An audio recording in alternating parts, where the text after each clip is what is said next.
What's up, everybody? Welcome back to the Chargers franchise. My name is MrHurriicane. Today we are recapping Season 4 of the series and looking ahead to the offseason. We'll take a look at my favorite draft prospects and talk about what I want to do with this team heading into our 5th year. But we just wrapped up the season, and we did so with a Super Bowl loss to the Atlanta Falcons, who successfully completed the 19-0 perfect season. We came very close to pulling off the upset, yet fall short and look ahead now to one more try to go and win a Super Bowl in this series. So I want to go through the team, talk about various players, how the season went, and we'll get around to some of my favorite draft prospects all in this video. So this was a very up and down season for us, as we finished with a 10-6 record, which was only good enough for a wild card spot, and for a while it didn't look like we'd come even close to this level of success, because the middle of our year was terrible, and we're gonna go through it right now. We started out 4-1. I very often forget that we began actually pretty well, but then lost some close games. Beat the Texans, that was one of our better games all season, but then we fall by 5 to Tennessee, lose by 1 to the Bengals, and we were 6-6 after week 13, losing to the Jaguars. And that's when we started making a couple more changes on the team. And the big one was starting, of course, Stephen Smiley at running back. And we saw what he was able to bring to the table. He had an amazing 4-game run. Now in the postseason, you'll look at the stats, he wasn't quite as effective. We faced some better defenses, and it was harder for him to get going. But still, these showings do not tell me that he can't be the starter next season. I think Smiley is the guy. I believe that he's a really good running back, and it just took us a while to figure that out. When he got that chance, when he got those starts, that's when we saw him really take off. He had 4 straight games with over 120 yards, I believe. Now in the postseason, he did not crack 100 in any of them. But like I said, we faced some really tough fronts, and the blocking was nowhere near as good as it was over the last 4 games of the season. Smiley came very close to matching Adrian Peterson's yard total in the final 4 games of 2012 when he helped lead the Vikings to the postseason, but Smiley had 3 more touchdowns. It was either 2 or 3 more touchdowns than Adrian had in the same span. We also had our defense play really well toward the end and into the postseason. Now against the Falcons, it's hard to keep that offense off the scoreboard. That's a historic team right there. So we lose 30-24 after very close wins, and each one of these games could have very easily been a loss if 1 or 2 plays didn't go our way.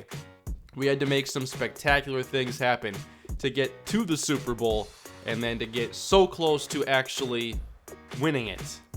So one thing that was interesting to me is just how much we transformed in the final 7 games of the season. You'll see the numbers cycle through here. But we were like bottom 10 in so many different offensive categories, yet finished with the 12th ranked scoring offense with about an average offense in terms of total yards. Now I think our talent level should say that we are more of a top 10 offense, but from where we were to where we got was pretty impressive. Now if we can put together a whole season, maybe you don't gotta work so hard toward the end to just make it there. But our defense ranked very well this season, and that was one thing that was pretty much a consistent strength, and they gave us a chance in pretty much every game. When it comes to offense, like I said, around league average overall. When it came to passing the football, looks like maybe a little bit below average. Rushing though, we were the worst team for a while. And it didn't end up that way. We are, above average right here. We finished 13th in rushing the football overall, and we leaped like 18 spots from week 11 to week 17. I always like to look at third down percentage, and we finished near the bottom of the league in that category, only 45%. I like to know how it was more toward the end of the season, but we have, of course, dealt with a lot of pass rush issues, and those are always magnified on third downs. And I do have a plan of attack for getting that better next season, along with red zone efficiency. Again, we were last in offensive touchdowns down in the red zone, despite being first in actual scoring in the red zone. Our red zone defense is probably the best in football. We allow points, most of the time, but usually it ends up being field goals. Nobody allows more red zone field goals than we do. When it comes to turnovers, I've always tried to work towards increasing the turnover differential, and how many giveaways do we have? 24, but we only had 21 takeaways, which is near the bottom of the league, and I want to get more takeaways. We get quite a few fumble recoveries, but when it comes to interceptions, probably not disruptive enough. Here are the season stats as Cole Hartman finished his first season as a starter with 27 touchdowns and 16 interceptions. The main weakness we saw with Cole this year was that almost every game, one or two throws did not go where they should have gone, and sometimes that led to picks. Sometimes it just led to incompletions that hurt our possessions, but that has to get better going into next year, especially if we're to do a lot better job on third down and to not, struggle to score points despite having a great receiving core. In rushing, Steven Smiley ended up leading us in rushing yards with only 4 starts. And we all know how that happened. His 4 starts were so good. These were the numbers: 122, 161, 165, 196. Before that, this includes his playoff numbers, I just noticed, but before he started, it was 5 carries, 3. Not much of a chance to really show what he could do. One thing that did impress me was that he did not fumble until the postseason. So he demonstrated a good ability to hang on to the football and consistently got yards after contact. And it wasn't just in the big games. 87 yards here in the postseason, 55 of those after contact. He just wasn't getting enough help. 69 yards, 40 after contact. When it came to receiving, he did contribute a bit. There were some drops in there, but for the most part, I thought that he showed that he didn't really have a glaring weakness when it came to his game. He could pretty much do it all. CJ Prosise was our lead back heading into the season, and you guys know I'm a big CJ Prosise fan, but Smiley was the better running back. Prosise still had some good games, but he had really poorly timed fumbles and was also a very good receiver for us. 13 yards a reception, 445 yards. Now, the thing with Prosise, remember we traded for him. He spent 2 years here. Now he's going to be a free agent. And I believe he's wanting somewhere around $5 million a season. So that's obviously going to be something I'm not all that interested in. So I'll have to figure out what our backup running back situation is going to be next year. If I want to replace him as close to his skill set as I can, Tevin Coleman, I believe, is a free agent after this year, but I also think he'll be commanding a bit more money than I want to spend. But regardless, Smiley is the guy next year. Some of you maybe wonder if Zach Bogan can fill that role, and I too have wondered that, but when I look at his abilities here, what is really concerning is just that his catching is not very high, and it's only 66. So as far as keeping him in that CJ Prosise role, I don't think that would work out. In the receiving game, we were able to rebound after a rough start to the year, especially for Reggie Shepard, who became our leading receiver with a career-high 1,161 yards. Unfortunately, he was hurt in the Raven game in the postseason and hardly played for us. He was not able to return, did not play in the Super Bowl, and who knows what kind of a game changer he could have been, because Harmon Whitaker was basically a decoy in that Super Bowl because he was matched up against Desmond Trufant the entire game. But Shepard has been on the steady incline throughout his career, and he's about to enter a contract season, and I think that he'll have a big year for us next year. Keenan Allen continues to play very well. 8 more touchdowns this season. He's so good at getting off the line. 97 route running, 97 catching. There isn't really a weakness to his game. He can do it all. And here are the numbers throughout this year. Very consistent. Low 70s in catches, low thousands in yards. Touchdowns have gone down, but that's mostly due to Reggie Shepard along with Travis Benjamin and the tight ends. Speaking of Benjamin, I really thought this would be his last year here, and I thought that would be because he's getting phased out, but that was far from the truth. Now, he was more productive, say, a couple of years ago, back in year 1 actually, 958, averaging 16 yards a catch. That's when he was a deep threat. Now, he's more of that intermediate technical route runner, reliable hands possession receiver, and he fills that role extremely well. In the regular season, plenty of plays, especially on third down. He's the go-to guy. In the postseason, even more. So I want to keep around Benjamin next year, but I wonder what the asking price is going to be. Hunter Henry, he is going to be a free agent after this year, and I like his skill set. The ratings really don't jump out at you, but they are good. They are rock solid. The problem though with Henry is that he's going to want a lot of money. I've seen his contract demands already. He wants around $9 million a year, and he just missed almost 8 games in a row for us. He came back in the Super Bowl, but he obviously was re-injured on a Keanu Neal hit stick in the end zone. He missed the final 4 games, plus most of the postseason, and wants a lot of money.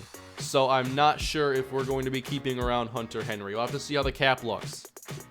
When it comes to Derek Annelli, who filled in, could he be a regular everyday tight end? I'm not 100% sure, but from what we saw when he had to start, that player, that version of him could definitely be a starter.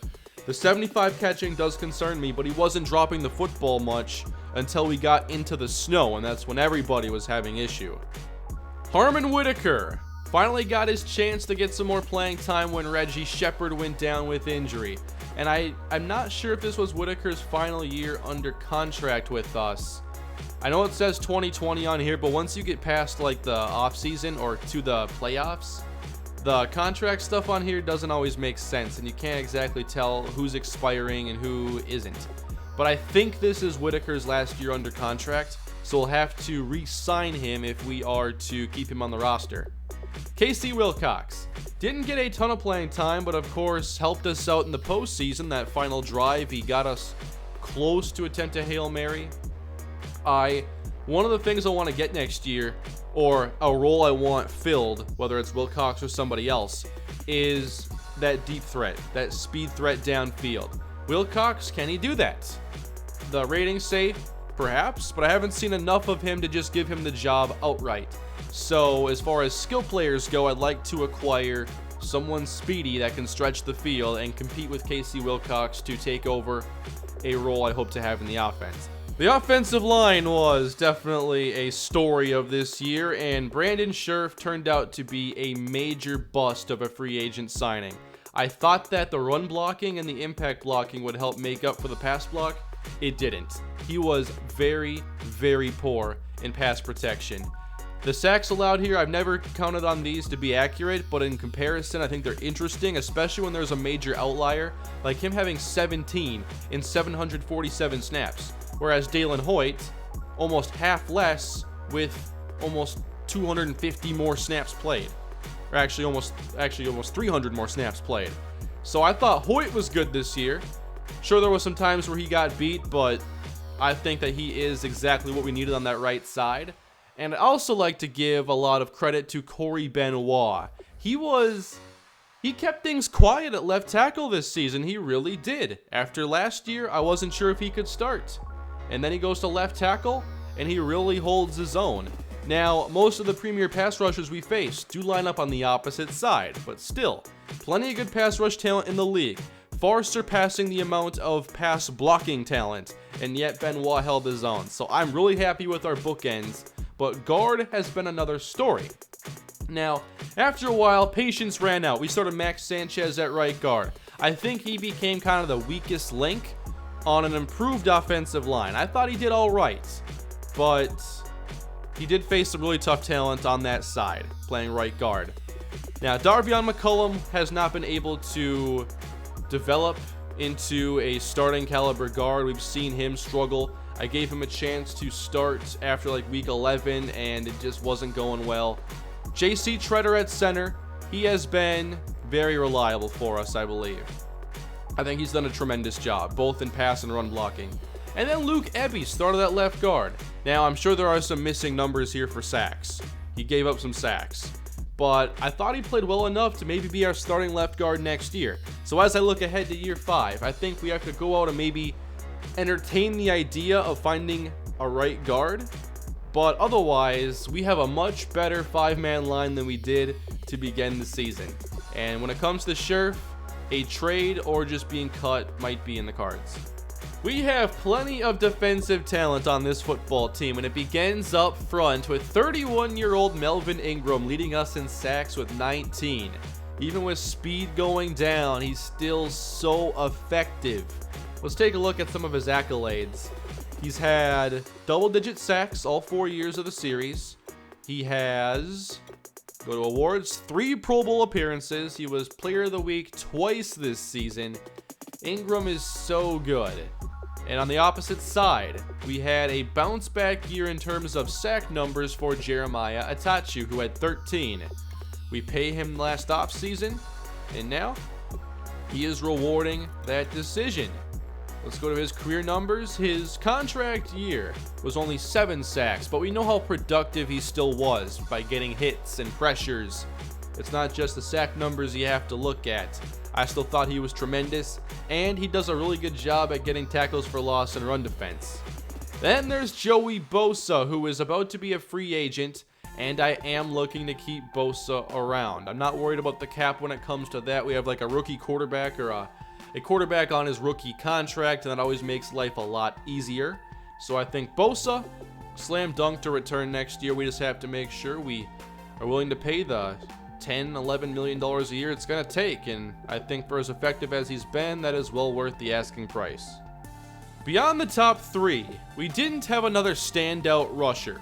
Now I think Corey Liuget probably had a better number, or a better year than the numbers indicate, especially in run defense.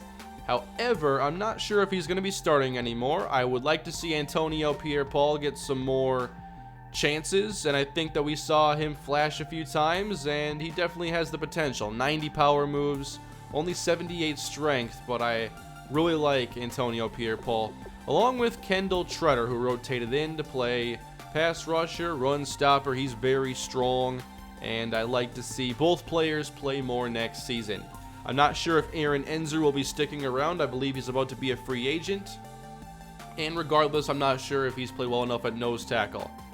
Taj Wilson, been pretty quiet, hasn't been a standout like I hoped he would become. Brandon Yancey had an awesome preseason, but kind of a quiet regular season, just 1 sack on the year, and a couple more down the board here. And in terms of interceptions, our leader was Caesar Butler, only 3. That's our first place guy. You'd think Jason Verrett would have more, but he doesn't get thrown at very much. Oftentimes this year it was Caesar Butler, as there was some give and take there. Gave up some big plays, but also took away the football for us, knocked away some passes. I like Caesar Butler still, and I like our outside cornerback situation. What is a bit more worrisome at the moment would be the fact that Casey Hayward has slowed down. And I remember last year, he was extremely good, always with his receiver in coverage. And this year, not as much, not as easy. So I think that with Hayward becoming a free agent, we are definitely looking for a new starting nickel cornerback. And my immediate thought with that is that we can move Larry Wilbert to nickel, and then we have to replace the safety spot. And I have my favorite draft prospect is a strong safety, so we'll take a look at him here shortly. But Wilbur starting at strong safety I thought was really good. You can do so many things with him. He's good in coverage, he can play man-to-man, he can blitz, and I think that he plays well around the box. Now, when the running back gets ahead of steam, our safeties have not shown the ability to be very reliable. Brightful getting spun out was basically the laughingstock of this year, and it also happened to Larry Wilbur quite a bit. Now, with Brightful, not the most popular player in the franchise, his run defense is definitely an issue. Hopefully we can work on that. But as far as coverage goes, I think that he is pretty solid. He had some very clutch play for us this year, especially in that Raven game in the playoffs. So hopefully a better year is ahead for Tyrone Brightful, but I do like where he's at right now as a cover safety. Jatavis Brown, really impressed with him. I'm not sure where his preseason came from, and he was so good in run defense this year. Almost 100 tackles for him. That's ridiculous. I didn't realize he played that much. How many snaps did Jatavis Brown have? But only 620. Everybody else needed significantly more to rack up those kind of numbers. So, Jatavis, I don't remember what kind of contract I gave him, but if he's a free agent, I got to make sure he sticks around because this year was special. We had 3, I believe, starting caliber linebackers. Here's Denzel Perryman, who maybe had a quieter season partially due to injury, and when he came back in the postseason, he didn't bring a huge impact, but I'm a huge Denzel Perryman fan with all the huge plays he's made in this series, all the forced fumbles, all the big stops on third down. He is a very important piece of this defense, but we learned that we can replace him a little bit more effectively than I had ever thought, because I honestly thought that if he ever got hurt, we'd be in deep trouble. And it didn't turn out to be that way. Okay, let's get to the league leaders now and awards before we go check out the draft board a little bit. Matt Ryan, league MVP. Second in touchdown passes behind Carson Wentz and Aaron Rodgers. Wentz is now an 84 overall. In terms of interceptions, the leader is B.J. Bingham from New England, as Jarrett Fitzpatrick was behind him. Rivers had 17 this year with the Miami Dolphins. And, 16 for Cole Hartman? It was. Rushing the football, Devontae Freeman, number 1, 1,730 yards, and also was the Super Bowl MVP. Ezekiel Elliott behind him. Shaheen Lofton follows. 2 Buckeyes there in the top 3. Then Todd Gurley, Adrian Peterson still. Wow, Adrian Peterson just had a phenomenal season with the Vikings. Then there's Abraham Rich, Thomas Rawls, Latavius Murray. I think 1,200 should be the benchmark for what is truly an impressive yardage season for a running back. We had a lot past that this season. Still a lot, though, in the 4 digits. In receiving, Philip Dorsett led, but did not have 1,000 yards. When was the last time the NFL leader in receptions did not have 1,000 yards? That's kind of ridiculous. And we have like slot type receivers that make out this top 3. Then Terrence Williams, Braxton Miller, Richard Rodgers, Allen Robinson, Marvin Jones. A really interesting top 15, 20 names here. Who led in yards though? Who made the most of their catches? That'd be Julio Jones, then DeAndre Hopkins. In terms of receiving touchdowns, Julio, Rashard Matthews, Dorial Green-Beckham, Cornelius Stork, and Kelvin Benjamin. Defensively, Quan Alexander and Tyler Matakevich lead the league in tackles, 160 apiece. When it comes to sacking the quarterback, Khalil Mack is unstoppable. Basically, if you look at what he's done, he's the best pass rusher of all time. He doesn't need to be number 1 in sacks. Look at what he's done over the course of just 6 seasons. It is the most amazing thing I've ever seen statistically. J.J. Watt is behind him at 23.5, then Aaron Donald, Timmy Jernigan. They always miss some names here, so Melvin Ingram should be in the top 5. But I'm not sure if anybody else is missing. Interceptions, Levante David had 8. Luke Kuechly had 7 along with B.J. Gaston. And the awards, we know some of the big ones here, like Matt Ryan winning MVP, Coach of the Year Mike Tomlin. Let's go to our NFC and take a look at Offensive Player of the Year. Devontae Freeman. McCardell was Defensive Player. Then Barry College, Offensive Rookie, that Giants quarterback. Remember seeing him getting drafted? Those ratings were unbelievable. Then Defensive Rookie, Dre Downing of the Eagles. Best quarterback, Matt Ryan. Running back, Devontae Freeman. Julio Jones. Tyron Smith won Offensive Lineman, but Falcons are very close behind him. D-line, Aaron Donald. Linebacker, Levante David McCardell in second. DB, that's Gaston. Kicker, Michael Rao. And let's go to the AFC now. Andy Dalton, Offensive Player of the Year. Defensively, it's Khalil Mack, and probably for the next 10 years. Offensive Rookie is John Catanzaro, with Smiley coming in 4th place. Defensive Rookie, Fanau Hickson with... Where's Brightful? Down at number 6, and Corin Haggerty at number 3. Best quarterback is Andy Dalton. Hartman was in 3rd. Running back, TJ Yeldon. Man, I wonder how well Smiley could have done had he had a whole season, or even half the season. Receiver would be DeAndre Hopkins. O-lineman, Marshall Yanda. Defensive lineman is Khalil Mack, obviously. Linebacker, Melvin Ingram. And DB, Rainiel McGill. And Stephon Gilmore in second. Those Bills defenders, pretty solid. Josh Lambo at kicker.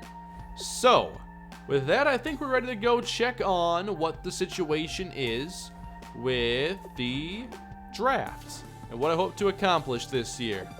So, I'm going to go through my watch list and a few of the positions that I think are key. And I mentioned earlier that one of my favorite prospects was a strong safety, and that would let me move Larry Wilbur back to cornerback if I wanted to. So if we go to strong safety, what we have here is Dorian Holloway from Ole Miss. 22 years old, an early second-round prospect with B+ zone, B hit power, and C tackle.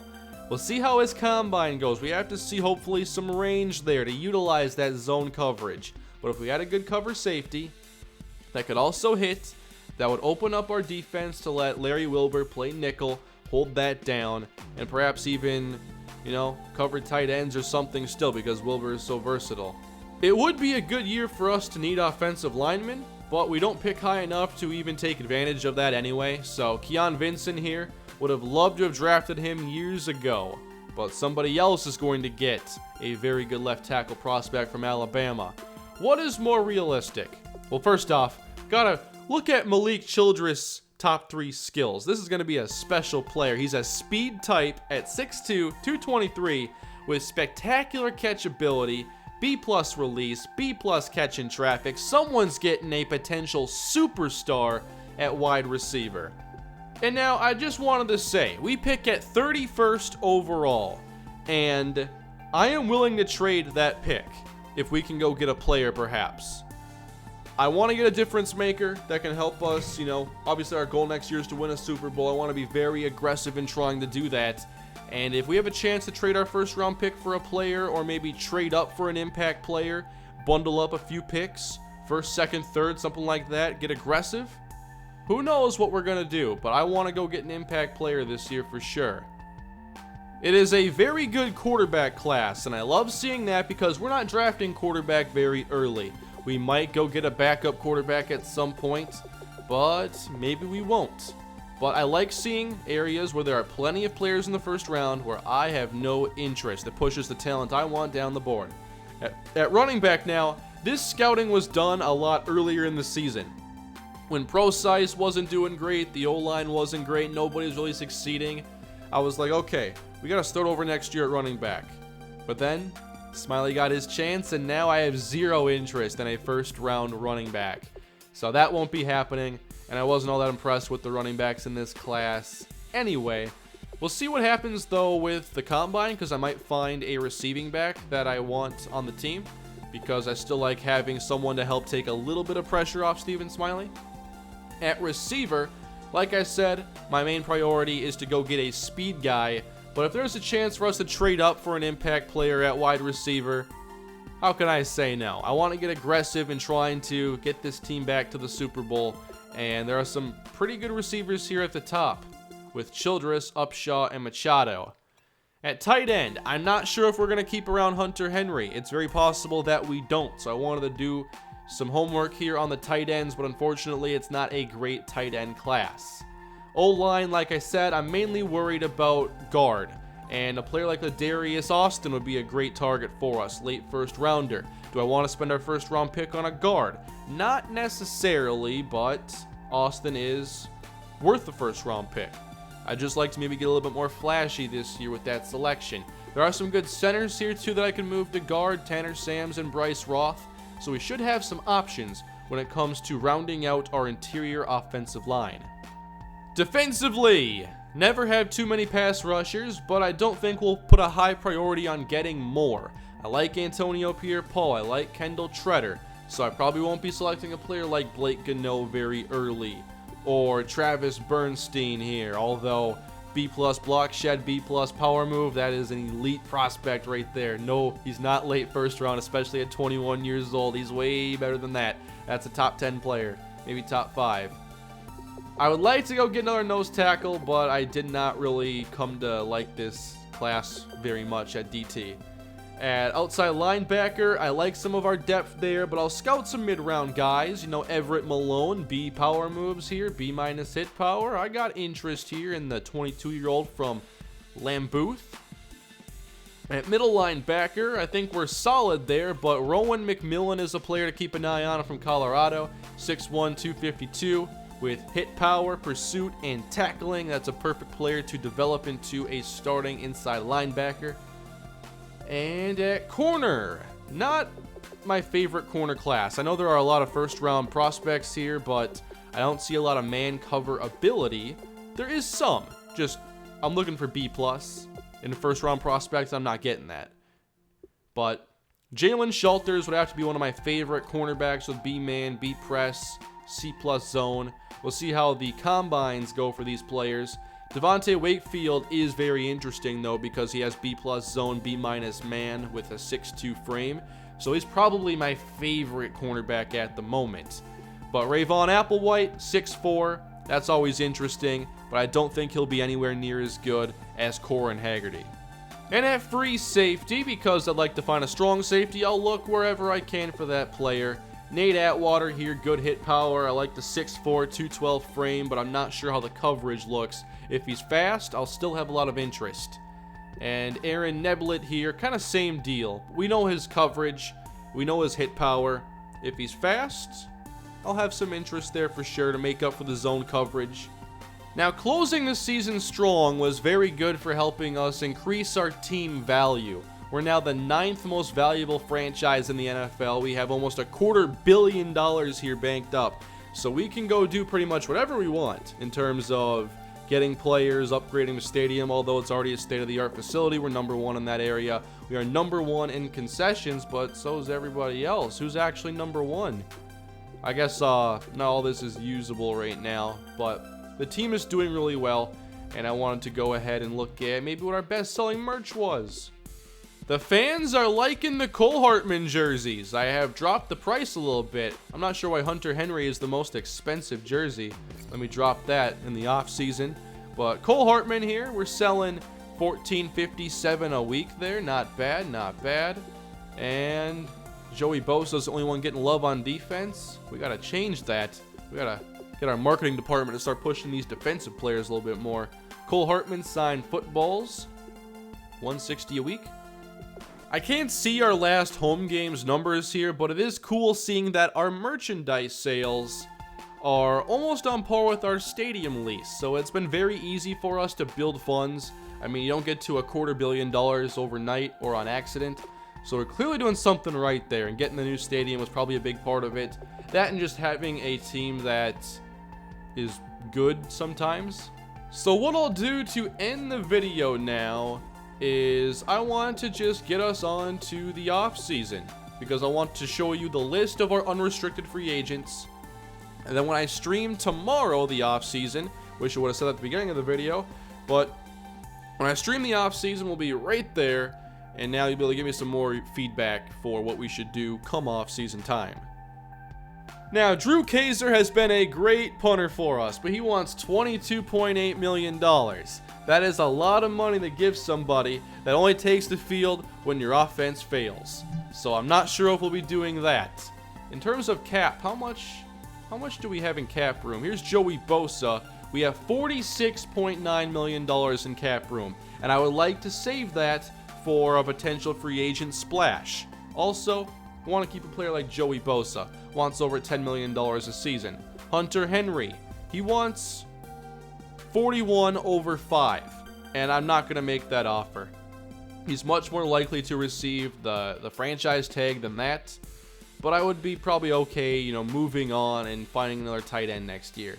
Casey Hayward, probably going to let him walk. CJ Prosise, he wants between $4 and $5 million for a season. Then Nick Boyle, Matt Slauson. Okay, Jatavis Brown is a free agent. Definitely want to keep him around. Here's Travis Benjamin wanting about $3 million a season. So it's not a bunch of key free agents, thankfully. But there are some here at the beginning of the list that we have to make decisions on. So leave your feedback down below in the comments section, everybody. And we'll get on to the off season tomorrow and get ready for season number 5. Thanks for watching. Hope you enjoyed today's video. Please leave a like if you did, and comment below any feedback that you have. Subscribe to the channel, hit that bell notification. Don't miss any of my upcoming content, and I will see you all for the off season tomorrow, 2 o'clock p.m. Central Time. Have a great day, everybody, and I will see you then.